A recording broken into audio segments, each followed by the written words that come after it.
Howdy, Bradley Dillon here for the NewFury.com today. We're in Tampa, Florida on the Comeback Kid headlining tour, which is going to be pretty dope. You better make it out to that if it's coming into your city. New Comeback Kid record out. If I were an octopus, I would give it 8 thumbs up, but I can't, so I can only give it 2. Anyway, we're here with a new friend of mine, actually playing on the tour. Why don't you introduce yourself, what instrument you play, and what band you're in? I'm Nate. I sing in XIBALBA, and yeah. I actually just got done seeing you guys. Great set, by the way. And I wanted to know, who are some vocalists that really influence either your stage presence or vocal style, or both?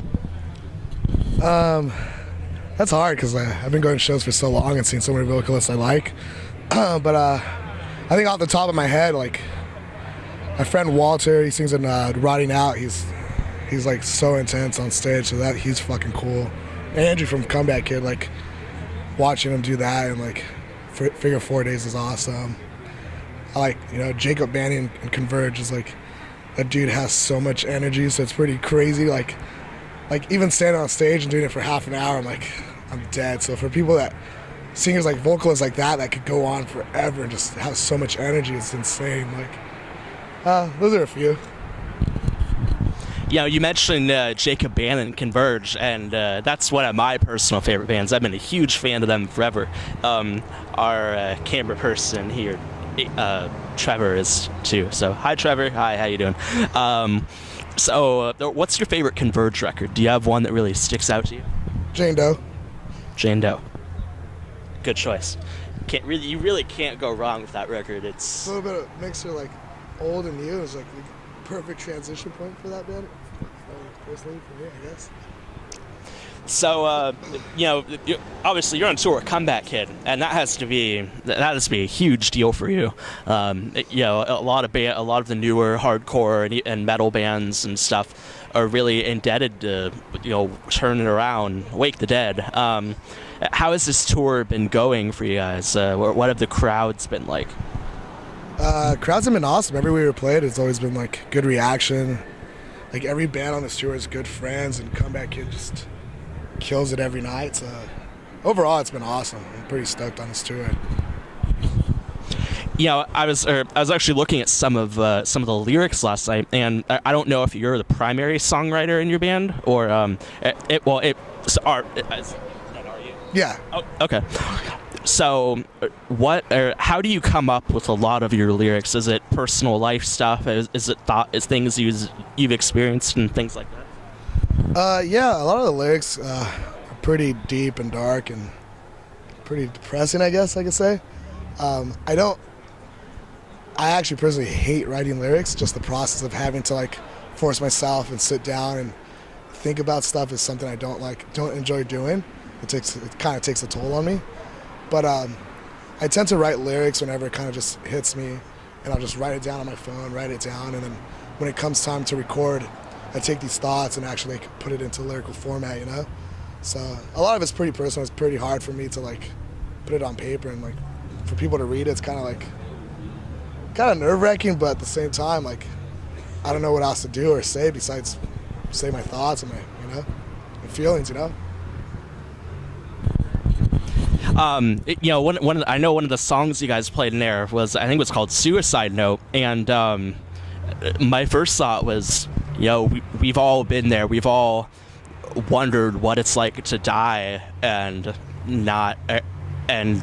wonder what kind of legacy you're going to leave. Where did that song come from for you? That's because I can imagine you were probably in a really dark place when you wrote that. Yeah. Suicide Note was a suicide note. That's exactly what it is. It's definitely a time and place kind of don't ever want to visit again. But I think it's only natural for people to feel down and depressed, and I think we all kind of find different outlets to get out of it, and I'm very fortunate that I'm not dead, and I'm very grateful, and I've been able to do a lot of cool things in life, so thankfully I'm still alive.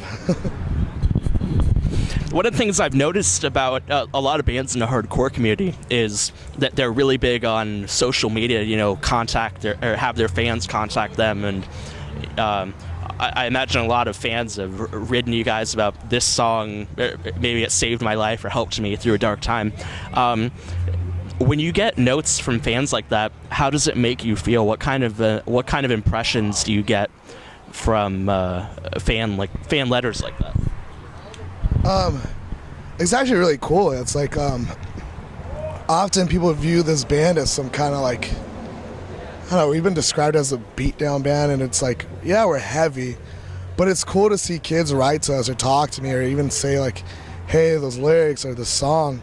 And it's just like, it makes me happy that people just not just take the imagery of some band or take, you know, whatever they think we are as face value, but actually read the lyrics and question it and ask me about it. So for people to actually take their time and to understand bands farther than just a band playing on stage and read the lyrics, it's pretty cool. And it's like, I get pretty stoked on kids actually caring about what these bands have to say. Okay, so, you know, obviously we're in 2014, and shit, it's only March. There's been a ton of good records this year. Has there been anything from 2014 that's really stuck out to you so far, or even that you're really looking forward to? I don't know. It's a hard one. Schoolboy Q just put out a new record. That shit was sick. Carcass put out a new record. I don't know, was that 2013 or this year? What was that? Carcass? Yeah, Surgical Steel was like August or September something. It's a great record. Well, I'm fucking late, whatever. Yeah, I think those two so far. Hardcore bands. Dude, there's so many bands putting out awesome shit. Like, we have a friends band that's playing with us, or members of Jumpers, called Mercy, and they have a new record coming out. It's fucking awesome. We have a bunch of bands from California. God's Hate, they just did an EP. I'm pretty stoked on it. So obviously, as a musician, I imagine you've probably been to a lot of shows in your entire life. What have been the craziest shows that you've ever seen? Any genre, hip hop, metal, hardcore, whatever. One of my favorite shows was probably to this day. It was Terror, Martyr AD, and Donnybrook at Showcase in California, and I remember it because it was Halloween, and me and a bunch of friends dressed up as luchadores. So that was fun. That's always been really memorable. Disembodied, when they played Chain Reaction, was one of the coolest sets I've seen in a long time. I remember some of the Sound and Fury was just fucking awesome. Trash Talk played on the back of a U-Haul van, and kids are jumping off the ceiling, like off the roof. And that was pretty fucking gnarly. Trying to think what else. Yeah, those are some of them. So what's the one thing you want fans to remember from seeing you live, or what do you really want them to remember about you? Damn, that's a hard question. That's a lot of pressure. I hope kids come out to shows and embrace whatever they want to call this hardcore punk and enjoy it for what it is. And we live in a time and place where hard music's so judgmental, and it's so it seems like the internet kind of ruins a lot of the aesthetics of hardcore, you know? So I hope kids come out to these shows and have fun and enjoy it, not just our band, but every band, and enjoy people around them. And, you know, to me, hardcore is a community, so I hope people see that as that, you know? Last question for you. You know, before this interview, you and I were talking about some of our favorite records, and that it just so happened to be that I mentioned White Pony, Full Collapse, and Death's the Sound of Perseverance, and you were like, wow, I love all these records. I was like, really? Wow, I'm impressed. So what are some of your favorite records, like ever, any genre, that have really stuck out to you, that just never get old for you? Deftones. I fucking love Deftones. White Pony, Around the Fur. I would also go with Crowbar. What else would I go with? Pantera. It's kind of those are, and Tupac. Those are kind of and Sade. I fucking love Sade. Those are like my two go-to anytime I'm driving all the time. I fucking love it. All right. Well, do you have anything you'd like to tell your friends, fans, and family back home before we wrap this up? Hi, Mom. Bye. All right. Well, thanks for doing this interview today. It was good getting to know you. Be sure to check out Comeback Kid XIBALBA. Actually, no, I have one more question for you. How do you pronounce it? Because I can never get it right. So a lot of people like to say XIBALBA. It's XIBALBA. I think I might actually get it right this time. Oh, thank you for doing this interview. It was definitely good getting to know you. Be sure to check out this interview and more on thenewfury.com. Bradley Dillon, later.